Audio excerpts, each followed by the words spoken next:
Bismillahirrahmanirrahim. Assalamualaikum warahmatullahi wabarakatuh.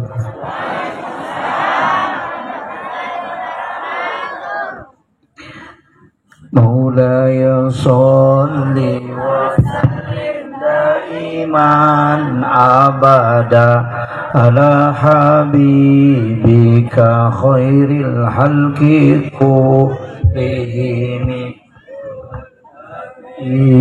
الذي ترجى شفاعته كل حول من الأحوال المقتحم يا ربي بالمصطفى بلغ مقاصدنا واغفر لنا ما مضى يا واسع الكرم يا ربي بالمصطفى بلغ مقاصدنا واغفر لنا ما مضى يا واسع الكرم إلى حضرة النبي المصطفى صلى الله على سيدنا محمد الفاتحة. أعوذ بالله من الشيطان الرجيم. بسم الله الرحمن الرحيم. Alhamdulillah Rabbil Alamin Ar-Rahmanir Rahim Iyyaka na'budu wa iyyaka nasta'in Ihdinas siratal mustaqim Siratal ladzina an'amta 'alaihim ghairil maghdubi 'alaihim waladdallin. Amin. Allahumma nawwir qulubana wa quluba jami'i man khadara fi majlisina hadza binuril ma'rifah wa ilmil mukashafah wal basirah wal iman wal islam. Ya Fattahu ya Alim, iftah qulubana wa qulubahum futuhal arifin. Rabbana iftah bainana wa baina qaumina bil haqqi wa anta khairul fatihin. Amin amin ya rabbal alamin. Alhamdulillahi rabbil alamin. Wassalatu wassalamu ala asyrafil anbiya'i wal mursalin sayyidina wa maulana wa habibina wa syafi'ina wa ala alihi wa ashabihi wa sahabatihi ajma'in. Allahumma salli ala sayyidina Muhammadin tibbil qulubi wa dawaiha wa afiyatil abdani wa shifaiha wa nuril absari wa diyaiha wa ala alihi wa sahbihi wa sallim. Yang kami muliakan dan kami ta'zimi kakanda sahabat pengurus cabang Nahdlatul Ulama Kabupaten Polewali Mandar beserta seluruh jajaran Tanfiziyah wa Zurriyah dan juga seluruh badan otonom dan lembaga yang sempat hadir. Ternyata pelaksana acara kegiatan ini Bapak Haji Muhammad Sain adalah Ketua LVNU. Alhamdulillah, ini adalah keberkahan pada malam hari ini kita bisa bersilaturahmi. Yang kami muliakan dan kita doakan bersama Ibunda selaku istri Bapak Bupati Sulawesi Barat Polewali Mandar beserta seluruh rombongan. Saya tidak panggil ibu, nanti dikatakan ibunya Pak Bupati, jadi saya panggil istri Bapak Bupati. Yang kami muliakan dan kami takzimi Bapak Kepala Kantor Kementerian Agama dan juga Bapak Kapolsek Polewali dan seluruh alim ulama, para tokoh masyarakat, tokoh agama, wabil khusus orang tua kita dan saudara kita, sahabat kita yang telah melaksanakan kegiatan peringatan Maulid Nabi besar Muhammad sallallahu alaihi wasallam pada malam hari ini yang disponsori dan diprakarsai oleh Semoga Laris Group. Kita doakan semoga Allah Subhanahu wa taala senantiasa memberikan keberkahan terhadap nikmat yang dititip untuk beliau dan seluruh karyawan yang telah mengabdi, dan beliau punya hajat yang sangat besar ingin membuka mar, dan kalau mau mendapatkan berkah, saya menyampaikan silahkan buka mar di pondok-pondok pesantren. Insya Allah dibuat koperasi di dalam di pondok pesantren, karena itu akan memberikan keberkahan. Dan yang belanja pasti jelas karena adalah santri. Ajarkan anak-anak kita bukan hanya menghafal Al-Quran, tapi juga mereka bisa berbisnis dengan Islam.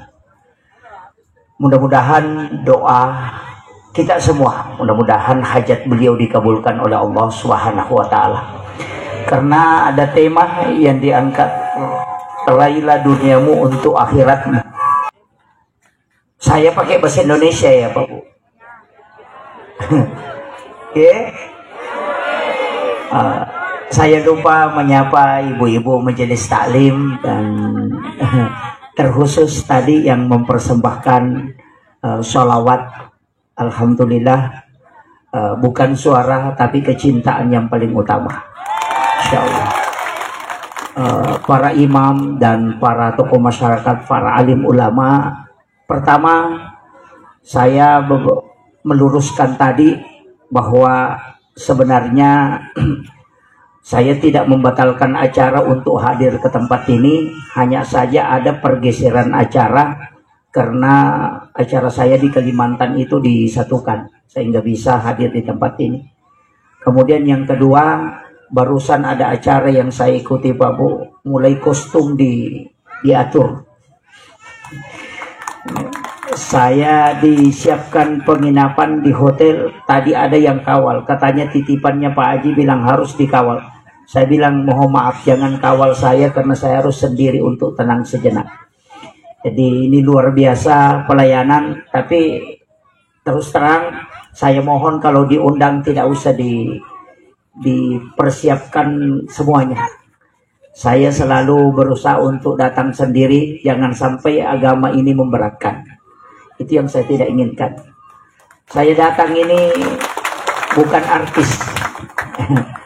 Yang viral-viral itu Bu, Pak Bu, saya katakan musibah juga. Saya sebenarnya hanya ingin tinggal di pondok, ingin bersama dengan masyarakat biasa. Hanya saja karena ada yang merekam seperti ini jadi musibah, sehingga saya bisa dibawa kemana-mana. Ini terus terang Pak Bu, saya tidak punya akun, saya tidak punya tim media. Itu hanya jamaah aja yang merekam kemudian mengupload. Saya tidak pernah membatasi siapapun yang mau merekam silahkan, tapi saya tidak punya tim media. Di saya kalau berangkat selalu berangkat sendiri. Pesannya guru tak kununda ko tema cara mana jadi di munala. Ya ko talu ko joka talu nongkoso kita naci ini mak dakwah.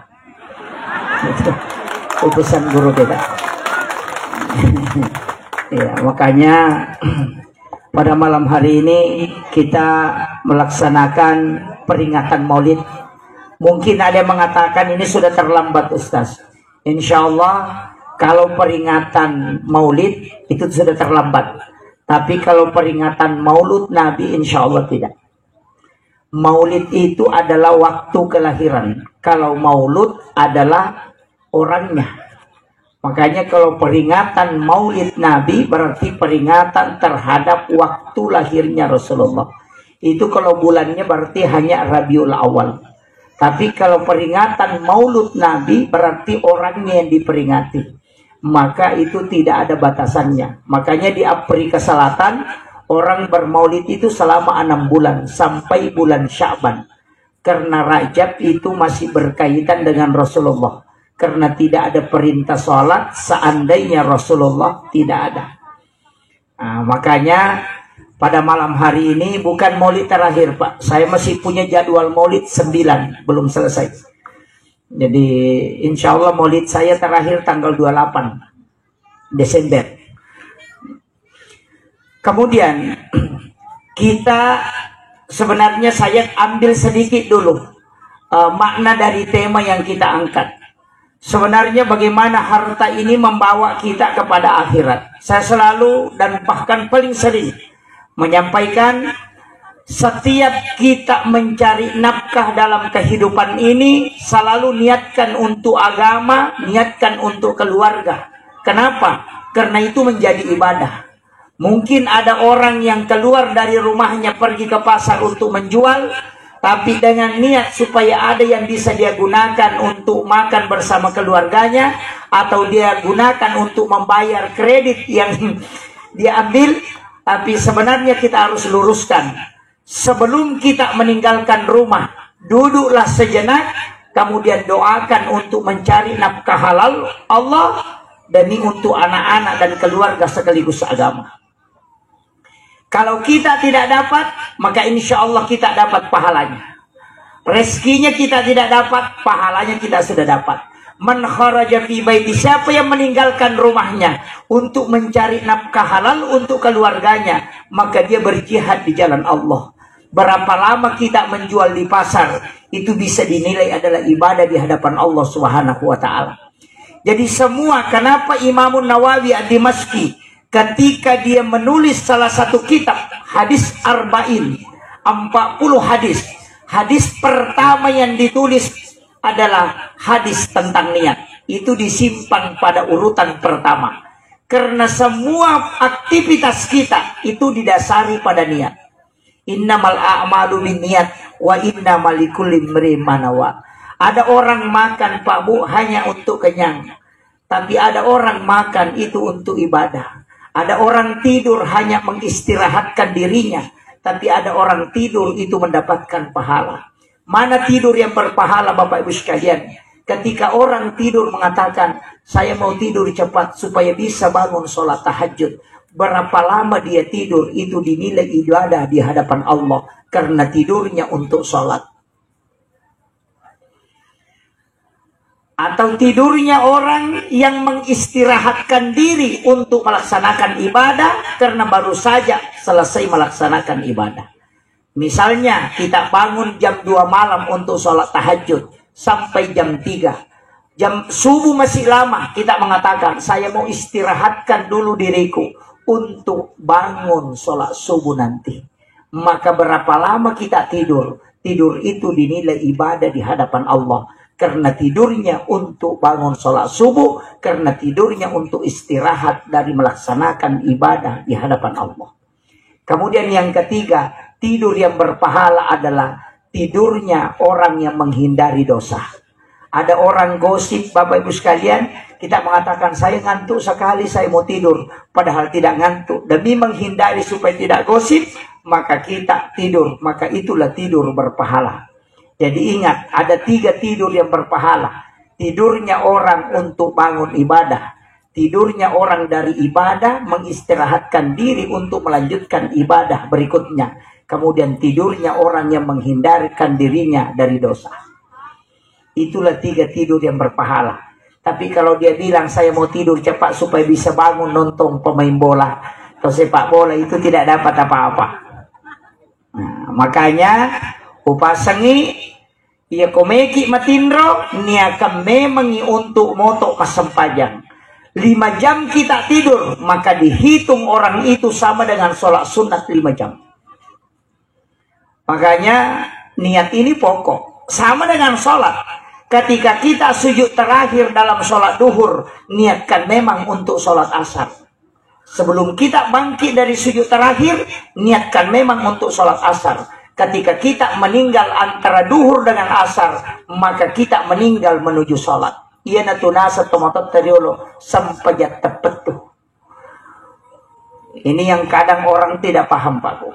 Maksudnya sampajat tepetu dia sampajang. Dia tidak sholat. Padahal yang dimaksud di situ adalah mengikutkan niat pada setiap menutup sholat. Makanya di sujud terakhir bisa, di salam sebelum salam ke kanan, di situ kita bisa berniat.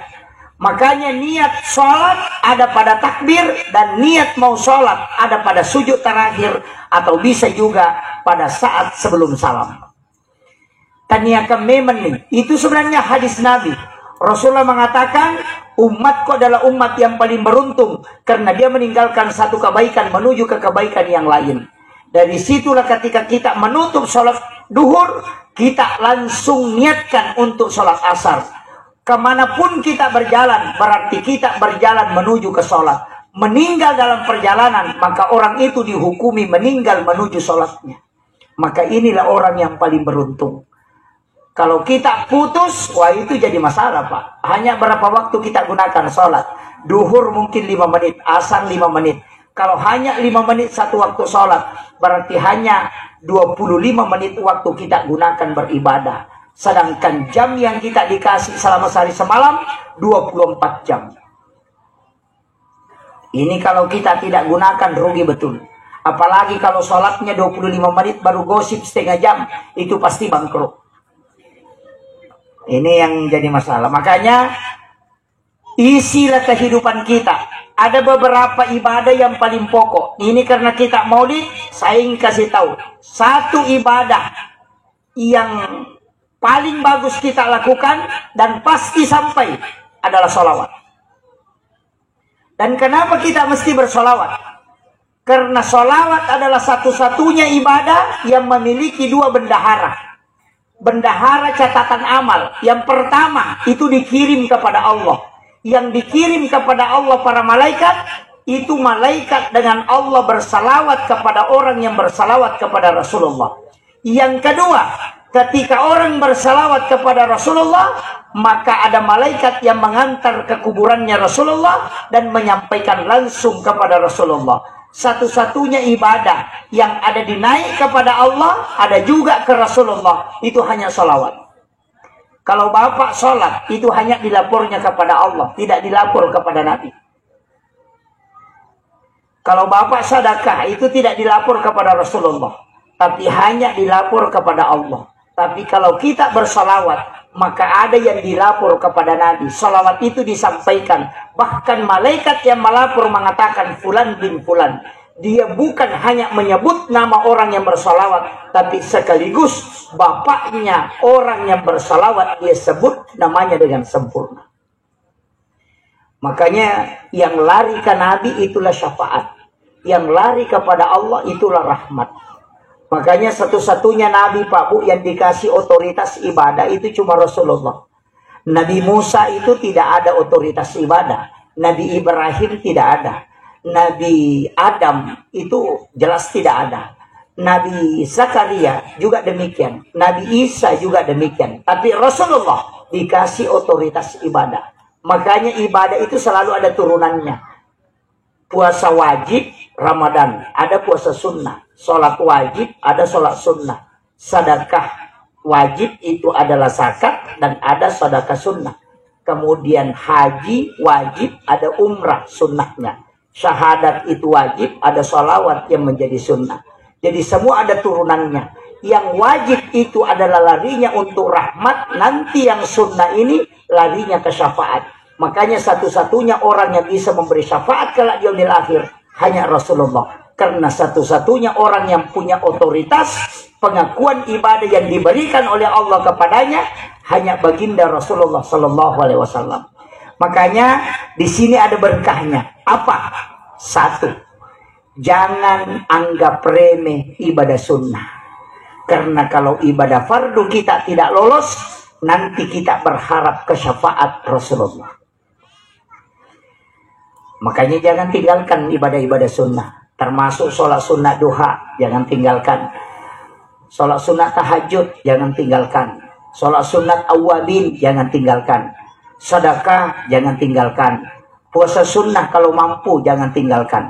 Tapi saya ingin kasih tahu, kalau mau dianggap orang baik, ya komeki yang nggak tahu kanja, satu, abas sakit.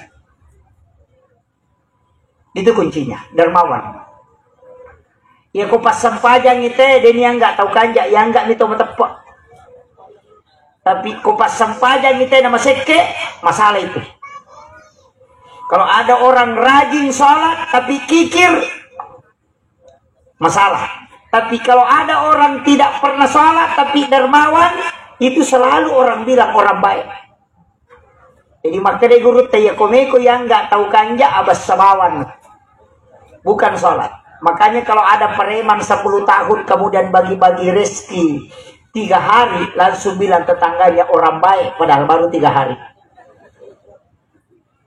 Nih. Jadi itu ampai komeki makanja, nasat tahu lino ini makadai, makanja asidakati. Orang yang sering bersedekah itu pasti dianggap orang baik. Tapi kalau orang rajin sholat, pasti dikatakan orang beriman. Tapi aku pas sampajak masih maka dia pas sampajak bawah. Itu bahayanya, Pak.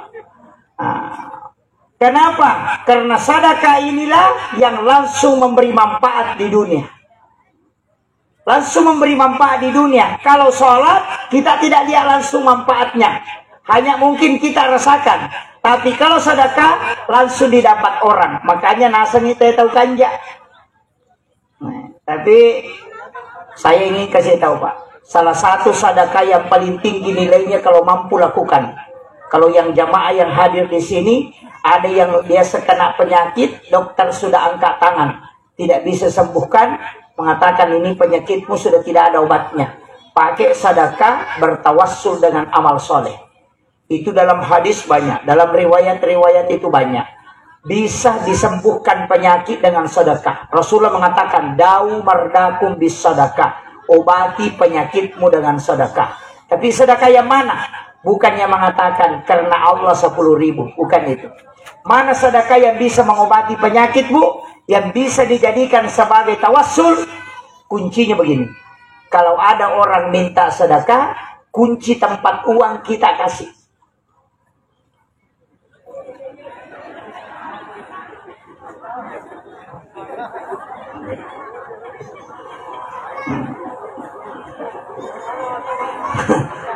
Ada yang bisa lakukan.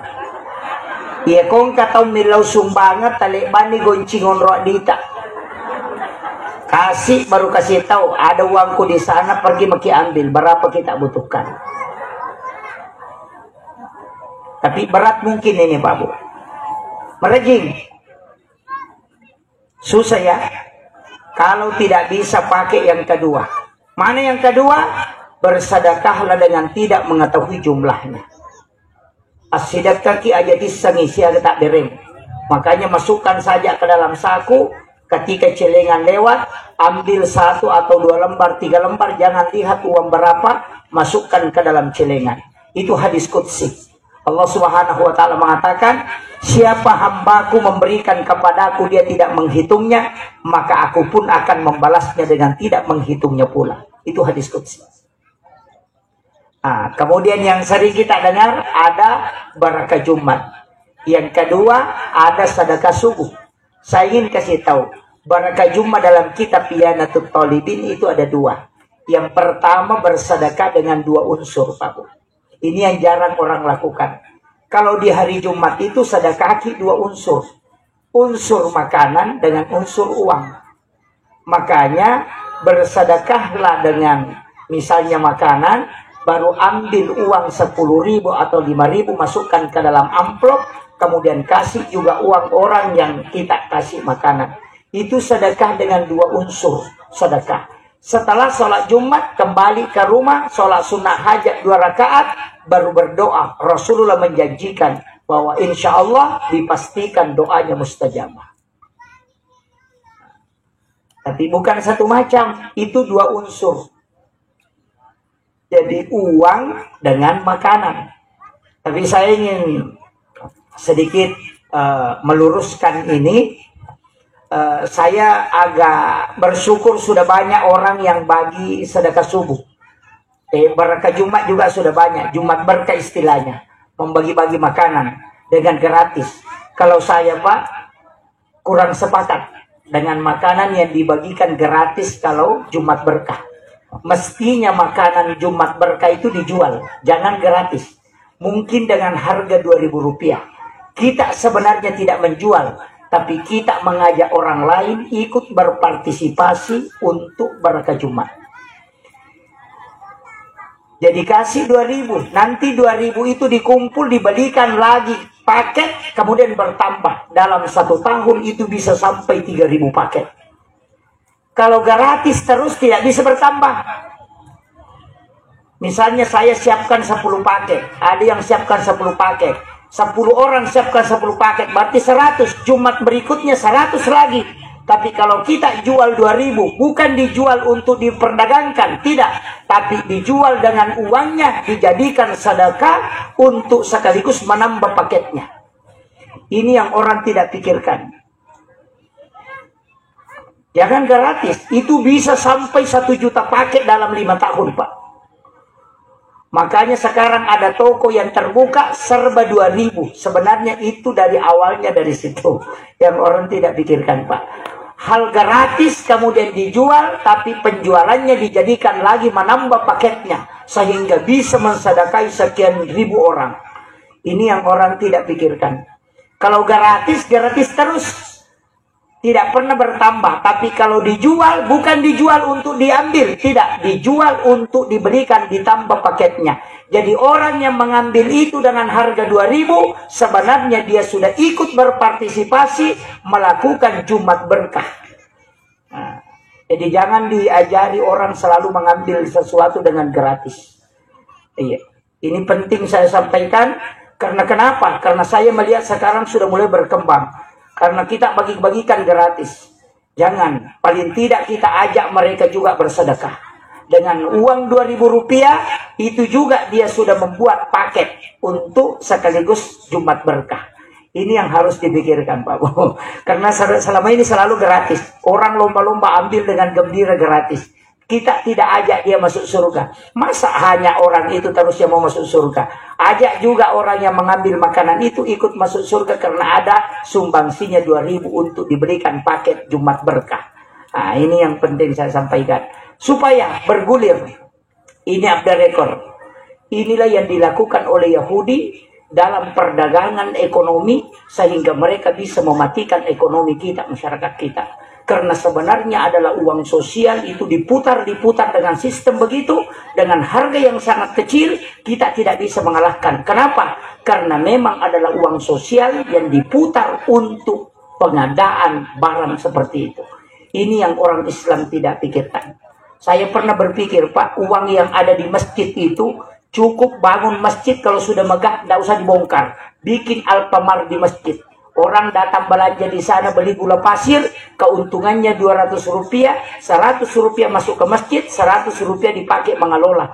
Orang beli gula pasir, dia sudah bersedekah di masjid, tapi dia tidak tahu. Seandainya itu dipakai, Pak, itu luar biasa. Uang di masjid itu ada sampai 1,5 miliar, ada sampai 200 juta. Itu bisa mengelola ekonomi, mempekerjakan anak yatim, mengambil anak-anak alumni pesantren penghafal yang bisa tinggal di masjid mengelola, bisa menjadi karyawan di situ. Bukan main banyaknya pengelolaan ekonomi dengan Islami bisa berjalan seandainya ini dipikirkan orang. Tapi sekarang uang masjid kalau banyak dibongkar lagi masjid, bangun lagi.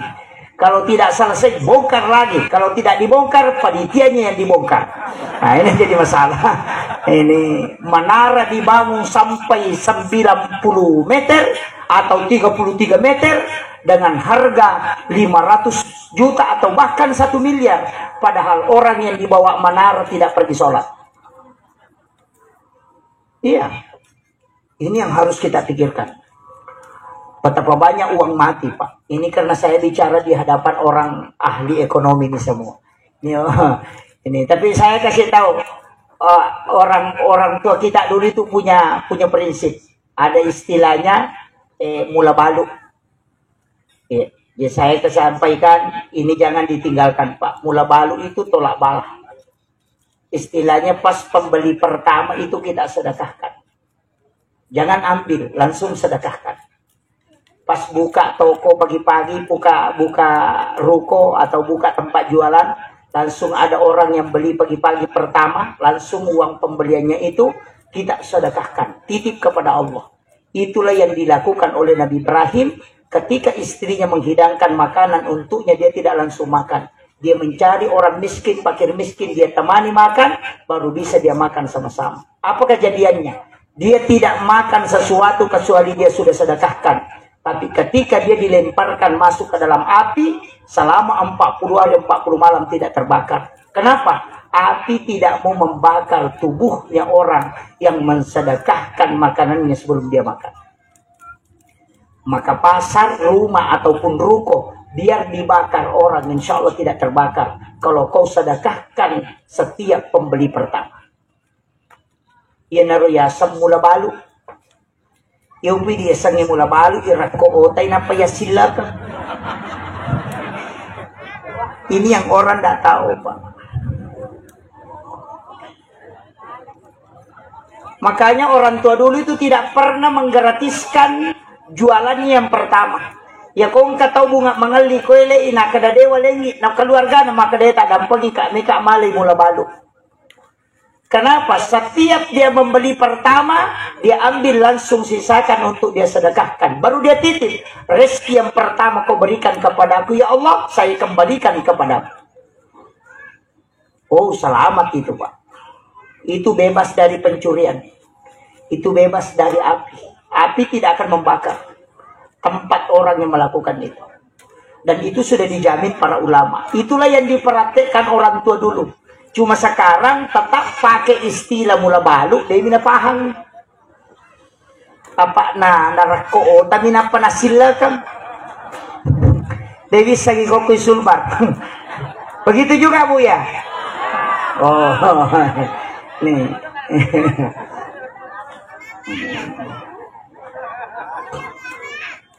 Makanya ibu-ibu saya kasih tahu, yang menjual ambil koin kotak amal, simpan di tempat menjual kita. Setiap pembelian pertama langsung masukkan ke kaleng. Tidak usah semua. Misalnya 100.000, keuntungan kita di situ 10.000, ambil 10.000, masukkan ke dalam kaleng itu. Nanti 1 bulan kita store kemana? Bisa dibawa ke Palestina, bisa di store untuk masjid, bisa di store untuk panti asuhan, bisa di store di mana saja. Yang penting pemanfaatannya untuk sedekah. Itu silahkan lakukan itu Bu. Insya Allah selamat dari pencuri, selamat juga dari api, dan selamat dari musibah-musibah yang lain. Yenariyasa faktora abala. Nah, ini. Karena doa itu kuidi milau doang susah. Tapi kalau malaikat yang berdoa itu luar biasa. Makanya sedekah di waktu subuh. Ya komas sedekah subuh ki, 2 kelompok malaikat yang mendoakan. Malaikat penjaga malam dan malaikat penjaga siang. Nah, itu kalau subuh. Karena katamu di subuh hari. Tapi saya kasih tahu. Ini hal yang mudah sebenarnya Pak. Tapi agak berat. Bersedekahlah kita di saat kita miskin. Orang kaya jangan tersinggung. Asidak kami mani riwatu kasih sita. Nasabak dena nulle kale itu. Detulle kale pas sidak kata narekosogiti. Orang kaya itu susah mengalahkan sedekahnya orang miskin. Karena agama itu menghitung persen. Bukan menghitung nilai. Orang punya uang 100 miliar. Itu zakatnya 2,5. Orang punya uang 1 miliar. Itu zakatnya juga 2,5. Orang punya uang 100 juta. Zakatnya juga 2,5. Itu tidak berubah. 2,5% dari harta yang kau miliki. Makanya ketika ada